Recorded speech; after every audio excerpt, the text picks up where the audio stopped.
Maybe I got you laughing, so if it is the truth, then I'm going to be happy. Yeah, right. So, sorry for my lame speech at the moment, but that's caused by my totally not lame or even lamer speech before, so I need to drink some water.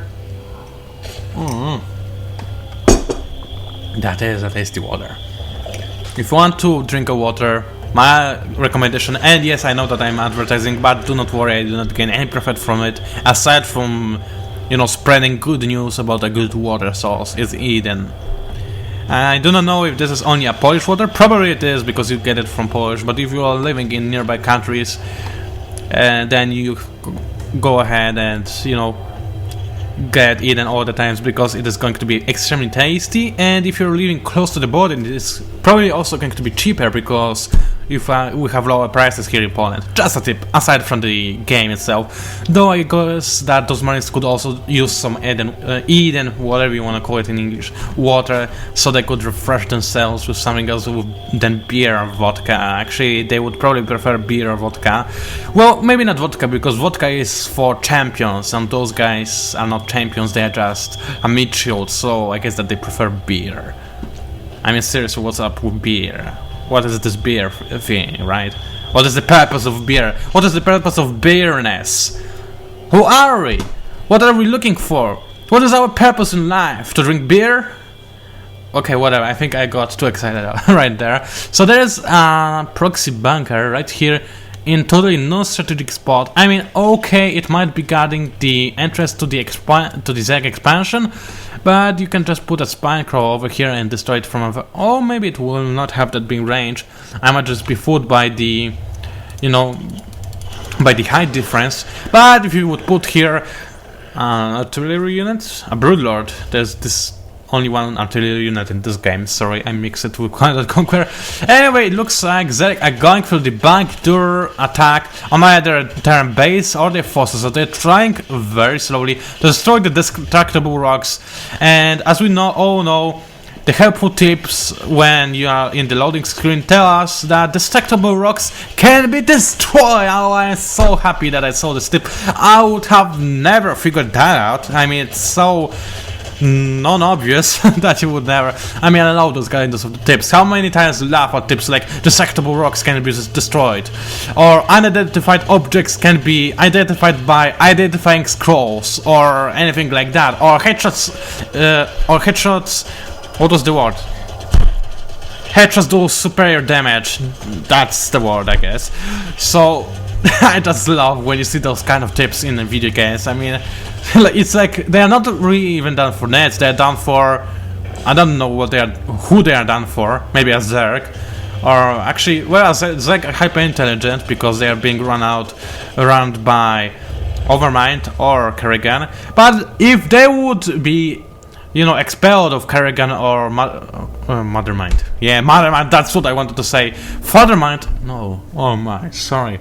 What was the mind I was thinking about? The Overmind, not the Mothermind. And now I forgot what I wanted to say. Probably that they were pretty stupid without those guys. And now there we go, a Banic surround. Whoa, that is a beautiful Banic surround. And look at all of those dying Marines. Oh, I don't know about you, but I want to drink some lemonade right now, right here. And I have no idea why, because they do not look like a lemonade at all. And I do not usually drink lemonade. But this just really got me realize how tasty the lemonade is. So if you want to drink some lemonade and you do not like the lemonade itself, feel free to watch this replay once again in slow motion and see those Blink killing those innocent Marines and just chew lemonade all over them. So right now we are going to see a Banic bus. A couple of Zergs are just going to try and kill some SCVs, and they are probably going to succeed because there's a billion of them. And yeah, that is a general scenario for this game, and they actually is Terran going to be able to make a comeback if they go behind the supply depot and block it off. And they did not block this supply, dude. Hill covers the run by, as my friend always laughs at me when I say this, but anyway, this is a run by, a third run by, because this supply depot should have been lowered. This is a GG. How could this happen? I have no idea. Probably Min thought that his supply depot will automatically rise after his units move out of there. The problem is that the jackets are really small, that they could fit on a tiny little pixel of this, and as it could not rise. So there we go. Tier 1 annihilation over tier 1 units, because that's the only thing, because this thing can be only done in ZVT or ZVZ or TVT, because interesting, isn't it, that as a process you can stick with tier 1 units or even with tier 2 at most of the times. That is fair, isn't it? Anyway, I will not complain about the balance. The game will be fully balanced in 2020, I believe in it. So wow, that was a great replay. An ordinary one, because I was not expecting this to happen. Probably the Terran could have won this if they would do two things. The first thing, okay, maybe I'll exclude the supply depot failure, because they were bearings, they would pass through it anyway. But what was the problem with this game? No Terran scouts whatsoever at these rocks. They were focusing on securing this, you know. What is... oh, this talk. What is the problem with me today? I wanted to make a free video guys, but maybe I'll take a rest before I make the second one, because I'm failing right now. Anyway, this talk was being protected by Terrans very well, but overall, the mistake that Terrans Min did. No scouts over here, and forgetting that Bennings can rape to any infantry and even the buildings. If I were the Terran player, I would definitely try to do something and build a refinery over this extractor, over this Vespin geyser, and get some siege tanks going. This would blow away the Banelings, especially because there's a nerf coming out that is interesting, because the tanks will not have such an easy job with Banelings. Actually, wait a second, they will deal how much? 30 or 35 damage versus light units. If only 30, then with armor upgrades, Banelings will not be one-shotted by siege tanks, which would be pretty funny, but if 35, then it is an entirely different matter. Okay, anyway, sub of the off-topic. Well, the overall conclusion: nice game. Both players did small mistakes. I mean, for example, Rekatan, I know his style. It was very interesting to see tier 1, but he could have probably won this easier with tier 2.